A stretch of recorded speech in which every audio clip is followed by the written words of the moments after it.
মন্ত্রীরগড়ের সদর এলাকাতেই জল নিয়ে হাহাকার। গ্রীষ্মকাল শুরু হওয়ার আগে তীব্র জলসংকট, তারপরেও এখনো বাড়ি বাড়ি হয়নি পিএইচির পাইপলাইন সংযোগের কাজ। তাই এবার জলের দাবিতে রাস্তায় নামলেন মহিলারা। সকাল সকাল হাসপাতালগামী রাস্তার কাজ আটকে জলের দাবিতে পথে বসে তুমুল বিক্ষোভ। বিক্ষোভের মুখে পড়তে হলো তৃণমূলের স্থানীয় পঞ্চায়েত সদস্যের স্বামীকেও। বিক্ষোভ সামাল দিতে এলে মহিলাদের ক্ষোভের মুখে পড়তে হয় পুলিশকেও। যদিও মন্ত্রীর দাবি দ্রুত জলসংযোগ হয়ে যাবে বাড়ি বাড়ি। অন্যদিকে বিজেপির অভিযোগ, সদর এলাকাতে তাদের ভোট বেশি থাকায় জল থেকে মানুষকে বঞ্চিত করেছে তৃণমূল। সমগ্র ঘটনায় শুরু হয়েছে রাজনৈতিক তরজা। মালদা জেলার হরিশ্চন্দ্রপুর সদর এলাকা রাজ্যের প্রতিমন্ত্রী তাজমল হোসেনের এলাকা, কিন্তু ওই বিধানসভার অন্যান্য এলাকাতে বাড়ি বাড়ি পিএইচির জল পৌঁছে গেলেও সদর এলাকাতেই এখনো হয়নি জল সংযোগের কাজ। এদিকে গ্রীষ্ম আসার আগেই এলাকাতে জলসংকট দেখা গেছে।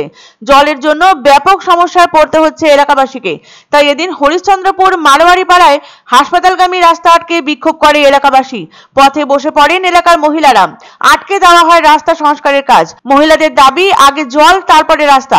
প্রায় 3 ঘন্টা চলে এই বিক্ষোভ। বিক্ষোভ সামাল দিতে হিমশিম খেতে হয় পুলিশকেও। পরবর্তীতে পিএইচির ইঞ্জিনিয়ারদের সাথে নিয়ে পুলিশ এসে আশ্বাস দেওয়ার পর অবরোধ তুলে নেন স্থানীয় বাসিন্দারা। যদিও প্রতিমন্ত্রী তাজমল হোসেনের দাবি, জল নিয়ে কোনো সমস্যা হবে না, দ্রুত বাড়িতে বাড়িতে জল পৌঁছে যাবে। কিন্তু সাম্প্রতিককালে বিভিন্ন নির্বাচনে দেখা গেছে সদর এলাকাতে লিড পেয়েছে বিজেপি। সেই কারণে জল থেকে বঞ্চিত থাকছে এলাকাবাসীরা। এমনই উত্তেজনাপূর্ণ অভিযোগ বিজেপির নেতৃত্বের। প্রচন্ড গরমে মেলে না খাবার জল। চড়া রোদে দূর দূরান্ত থেকে জল বয়ে আনতে হয়। পঞ্চায়েত থেকে লোকসভা প্রতিবারই নিয়ম করে ভোট দেন তারা।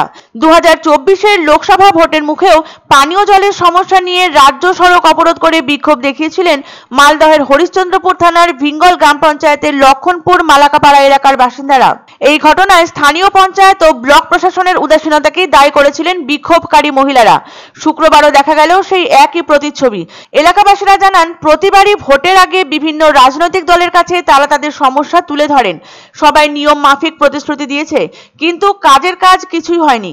উল্লেখ্য, ইতিপূর্বেই খোদ মুখ্যমন্ত্রী মমতা বন্দ্যোপাধ্যায় গরমের মরশুমে পানীয় জল এবং বিদ্যুৎ সমস্যা নিয়ে সংশ্লিষ্ট সব দপ্তর এবং প্রশাসনকে সতর্ক করেন। গরমে মানুষ যাতে জলের সমস্যায় না পড়েন, এর জন্য প্রয়োজনীয় সব ধরনের ব্যবস্থা নেওয়ার নির্দেশ দেওয়া হয়। তারপরেও জলসংকটে জেরবার মালদা জেলা। আর এবার রাজ্যের প্রতিমন্ত্রী তাজমল হোসেনের এলাকাতেই জলের তীব্র সমস্যায় পড়তে হচ্ছে এলাকাবাসীদের, যার জেরে রাস্তার কাজ আটকে বিক্ষোভ দেখান মহিলারা। যদিও দ্রুত বাড়ি বাড়ি জল সংযোগ হয়ে যাবে বলে প্রতিশ্রুতি দেন তৃণমূলের স্থানীয় পঞ্চায়েত সদস্যরা। আমরা চাইছি যে বাড়ি বাড়ি ট্যাঙ্কি হোক, কল হোক, জেনে আমাদের বাচ্চাগুলো একটু ভালো থাকে। জল আসছে না, জলের জন্য খুব অসুবিধা। এই সময় জলের খুব অসুবিধা হচ্ছে, আমরা জল চাই। ছিল বাড়ি বাড়ি হাউস কানেকশন, তার কাজ আগামীকাল থেকে এখানে হায়ার দেওয়া পাইপ আছে। ডিপার্টমেন্ট থেকে অর্ডার ছিল হায়ার দেওয়া পাইপে ফুটো করা যাবে না, সেই কারণে জলের সমস্যা মেটার জন্য ডিপার্টমেন্ট চেষ্টা করছে। আমরা আমাদের মতো কাজ করছি। সবার জলের জন্য হাহাকার চলছে। জলের জন্য হর ঘর নল সে জল মোদিজির প্রকল্প।